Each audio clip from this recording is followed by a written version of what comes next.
Olá, aqui é o Marcelo Saturnino e esse é o Bisuário Responde, espaço onde eu tento esclarecer de forma mais detalhada algumas dúvidas postadas aqui no canal.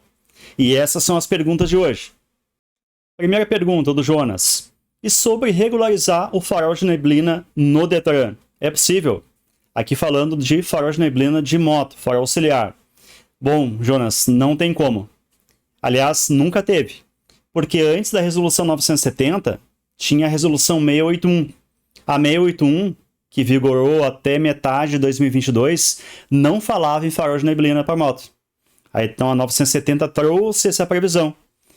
Só que trouxe também a proibição de regularização. Seja para farol de neblina, seja para qualquer outra coisa. Lembra lá do artigo 11 da resolução 970? É proibido acrescentar dispositivo, trocar potência da lâmpada, trocar tecnologia. Isso não é mais possível no momento, perfeito? E então só se for o original. E a infração, só para lembrar, do artigo 230, inciso 13 do CTB. E exige ali a retirada do equipamento na hora, ou, que é mais comum também, o recolhimento do documento do CRLVE de forma virtual para regularização e reapresentação do veículo mais tarde, quando tiver já regularizado, perfeito? Segunda pergunta, agora do William. Há algumas motos que já têm no manual o farol de neblina como acessório previsto para a instalação facultativa, ou seja, um equipamento opcional. A BMW é uma delas. Nesse caso, é possível a instalação do farol auxiliar? Bom, William, sim.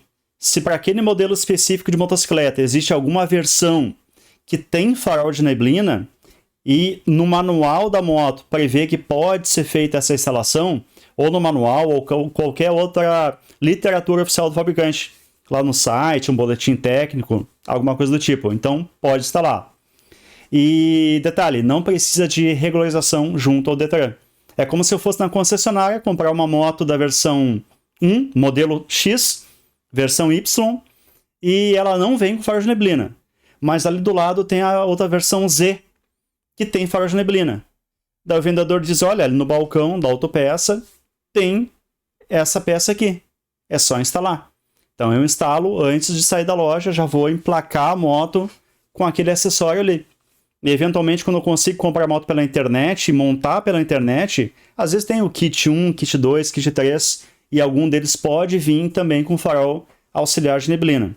Então nesse caso, como faz parte do veículo, o veículo foi homologado também com essa peça, embora ela esteja ausente nas versões mais básicas, eu posso colocar sim, e não depende de regularização. E a última pergunta do Douglas. Professor, sendo fiscalizador da PRF, como o senhor foi, e também participante da construção da Resolução 970, qual foi o motivo da não permissão da instalação de faróis auxiliares nas motos, vendo a dificuldade que os motociclistas enfrentam ao pilotarem suas motos à noite? Poder melhorar a iluminação com regras, é claro, não seria em prol da segurança? Excelente pergunta, Douglas. Bem direto ao ponto, como a gente precisa. Sim, eu ajudei na equipe que ajudou a construir a Resolução 970. Mas vamos lá, agora respondendo por que os faróis auxiliares não são permitidos nas motos nesse momento atual da legislação. Bom, as motos existem há muito tempo no Brasil, especialmente a partir da década de 80. Com a chegada das montadoras japonesas, a moto se tornou um veículo muito comum e nos últimos anos, mais ainda. Só que elas nunca tiveram farol auxiliar, com raríssimas exceções, mas nem se conhecia esse dispositivo, mal se falava.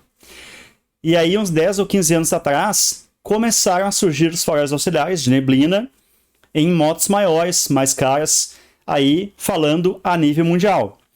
E aí muitas pessoas viram, se interessaram e começaram a pesquisar sobre isso.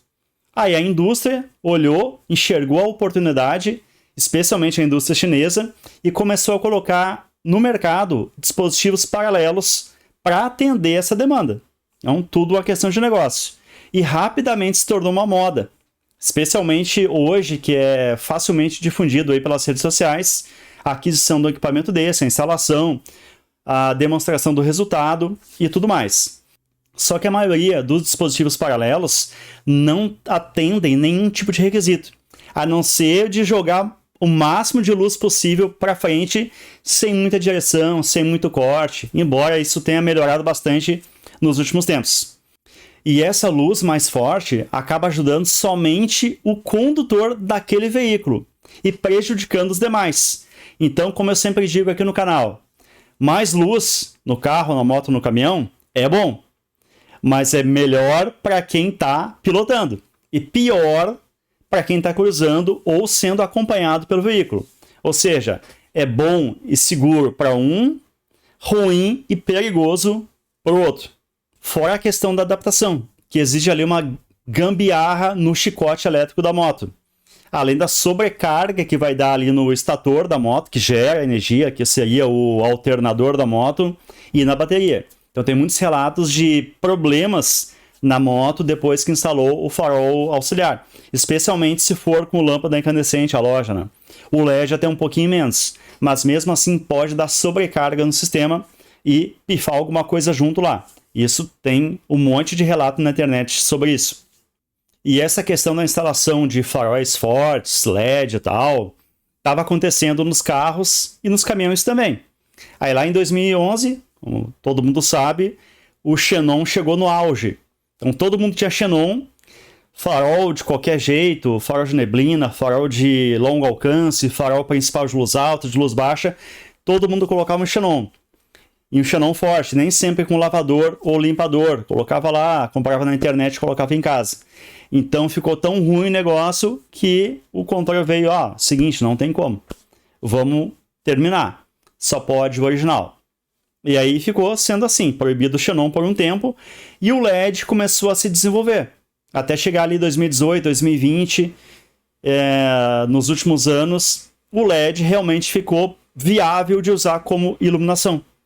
E aí passou o xenon, né? Tem LED muito forte aí no mercado, que também exigiria regulagem de altura, e o limpador do farol por conta da emissão luminosa, que às vezes passa de 2000 lumens, dependendo do tipo de LED utilizado.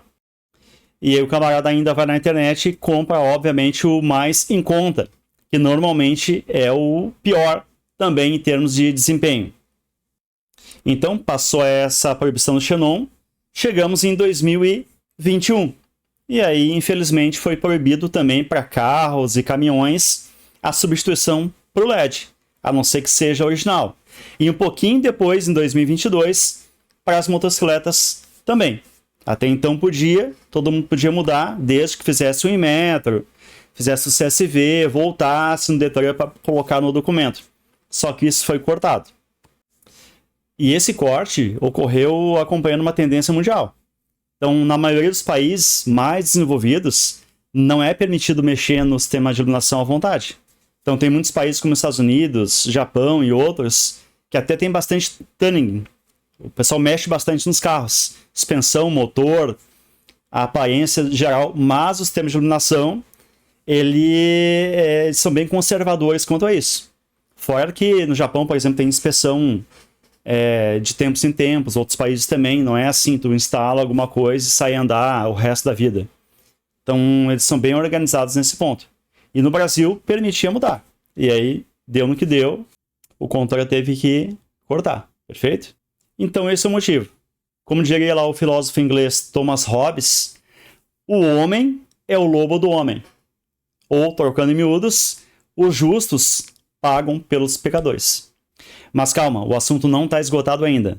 Pode ser que mais adiante, com a regulamentação do LED no Brasil como peça de reposição no lugar da loja, o LED retrofit, talvez volte a possibilidade da gente mudar, ter o farol auxiliar na moto e também nos trocar as lâmpadas dos veículos por LEDs, como eu já falei em outros vídeos.